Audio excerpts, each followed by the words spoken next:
এই চ্যানেলে সম্প্রচারিত সকল খবরই সচেতনতামূলক এবং শিক্ষণীয়, কোনো কিছুই প্রভাবিত নয়। রাতের অন্ধকারে জাগ্রত কালী মায়ের মন্দিরে মদ্যপ অবস্থায় দলবল নিয়ে চড়াও তৃণমূল নেতা। মন্দির কমিটির সদস্য এবং পুরোহিতকে গালিগালাজ, মারধর এবং একাধিক অশালীন কাজের অভিযোগ কিন্তু উঠে আসছে। বলির খড়গ নিয়ে মারতে উদ্যত রীতিমতো, ছাড় পেল না মহিলারাও। সামাজিক মাধ্যমে ভাইরাল সেই ভিডিও বাংলাদেশ করতে চাইছে তৃণমূলের অভিযোগ বিজেপির। দল পাশে নেই দাবি তৃণমূলের। ব্যাপক চাঞ্চল্য সেই ভিডিওর দরুন, যদিও বা এই ভিডিওর কোনো রকম সত্যতা যাচাই করেনি ভিশন প্লাস নিউজ। দেখুন সেই ছবি। মন্দির একটা পবিত্র জায়গা, পবিত্র স্থান। আর এই মন্দিরে হরিশ্চন্দ্রপুর বিধানসভা জুড়ে সাধারণ মানুষের একটা আবেগ এবং ভক্তি জড়িয়ে আছে। এই জায়গায় যারা এই ঘটনা ঘটিয়েছে তাদের জন্য আমি প্রশাসন এবং পুলিশ আইনকে আমি বলবো, প্রশাসনকে বলবো আইনের মতন করে যেন ব্যাপারটাকে দেখে যেন উপযুক্ত যারা দোষী তাদের যেন শাস্তি তারা দেয়। এবং আমাদের দল এসবে পাশে থাকে না এবং পাশে থাকবেও না। এইসব ঘটনায় এসব এসব বলার কথা না। এইসব ভক্তির একটা জায়গায় যারা এই ঘটনা ঘটিয়েছে তাদের পাশে দল থাকবে না। এর আগেও যার বিরুদ্ধে এই অভিযোগ, তার বিরুদ্ধে এর আগেও অনেক জমি জায়গা দখলের অনেক অভিযোগ আমরা দেখেছি, অনেক ভিডিও আমরা দেখেছি।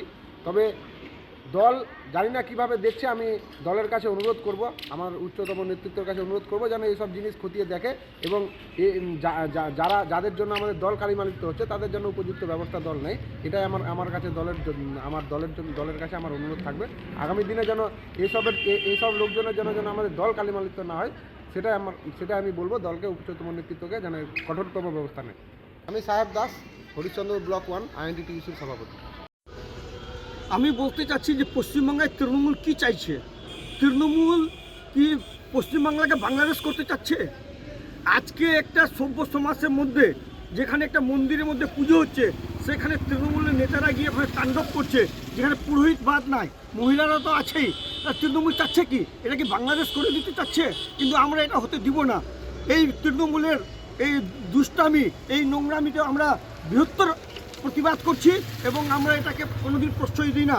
এই জন্য যদি পুলিশ কোনো ব্যবস্থা যদি না করে, তা আমরা বৃহত্তর আন্দোলন যেতে বাধ্য থাকবো, কিন্তু আমরা পশ্চিমবাংলাকে বাংলাদেশ হতে দিব না। আপনারা জানেন যে হরিশ্চন্দ্রপুরের সদর এলাকায় বিজেপি রমরমা বাজার আছে।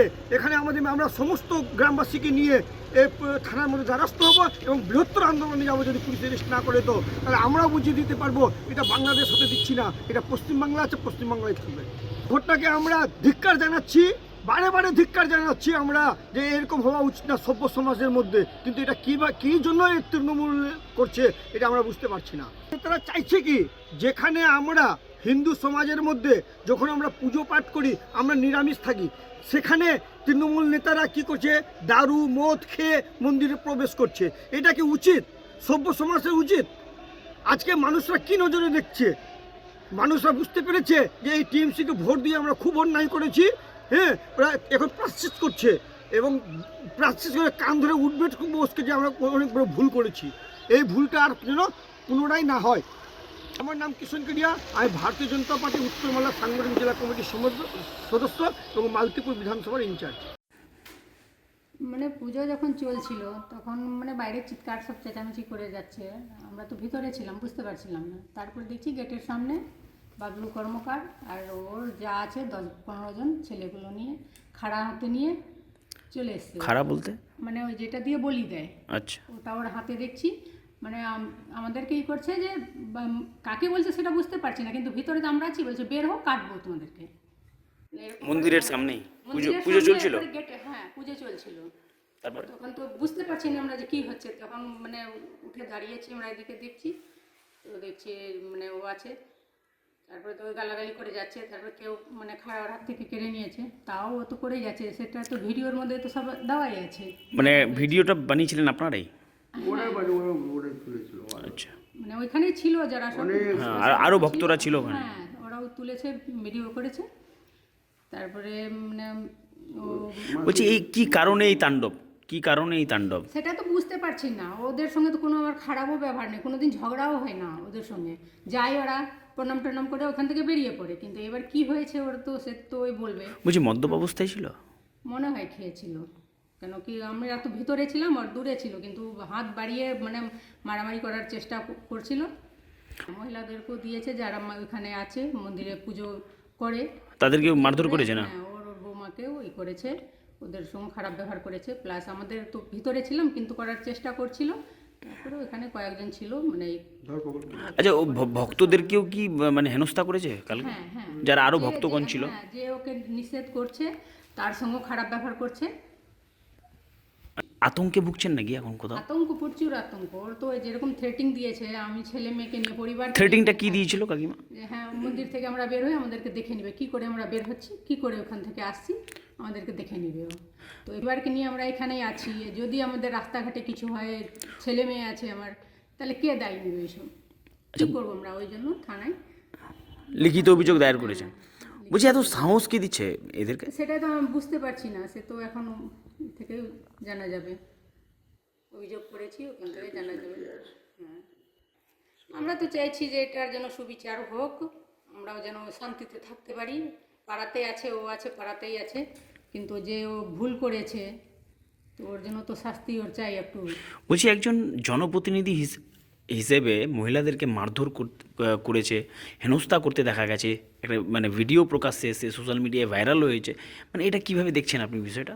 এটা খুব খারাপ, খুবই খারাপ। মহিলাদের প্রতি যে এত সব বলছে যে মহিলারা এগিয়ে আছে সব কিছুতে, কিন্তু এইসবে ওদেরকে নিয়ে দেখা যাচ্ছে যে মহিলাদের কোনো অধিকার নেই, কোনো কিছু নেই, ওরা যেরকম মহিলাদের সঙ্গে ট্রিট করছে। এখন কি চাইছেন আপনারা? এখনও সুবিচার চাইছি, ওইখানে যেন যেটা পুজো হচ্ছে সেটা পুজো হোক, প্রতি বছর সুস্থভাবে পুজো হোক, যেন সবাই করতে পারে ওইখানে। আরে ওদের সেটা ওদের হতে পারে যে মন্দির দখল করব, আমরা কেন পুজো করছি, ওরা করবে, বা কিছু হতে পারে ওদের ভিতরে, সেটা তো বলতে পারছি না। আচ্ছা। হ্যাঁ, শাস্তি তো নিশ্চয়ই চাইবো, যেরকম আমাদেরকে শাসিয়েছে, অপমান করেছে ওইখানে এত মানুষের সামনে, যে আমাদের কোনো দোষ নেই, কোনো একটা শব্দ কিছু বলেনি। তো ভিডিওর মধ্যে তো সব আছে, আমরা বরঞ্চ থামাচ্ছি। আচ্ছা, পুজো চলছিল তখন? হ্যাঁ, পুজো চলছিল তো। তারপরে কি ওদের গন্ডগোল করার পর কি পুজো বন্ধ হয়ে গেছিল? হ্যাঁ, বন্ধ কিছুক্ষণের জন্য হয়েছিল, তারপরে আবার শেষে আবার করে যজ্ঞ টজ্ঞ করা হলো। ঘট বিসর্জন তো কিছু হয়নি, ওইরকম মন্দিরে আছে, সব পড়ে আছে। আমরা পুলিশ এসেছিল? হ্যাঁ, পুলিশ এসেছিল, সহযোগিতা করেছে? হ্যাঁ সহযোগিতা করেছে পুলিশ। বলে আমরা ওইখান থেকে সকালে 5টার দিকে বাড়ি চলে আসলাম। আপনার না আপনার পরিচয়? আমি প্রভা মাহাতো, হরিশ্চন্দ্রপুর বাড়ি, আমার হাজব্যান্ড হরিকান্ত মাহাতো।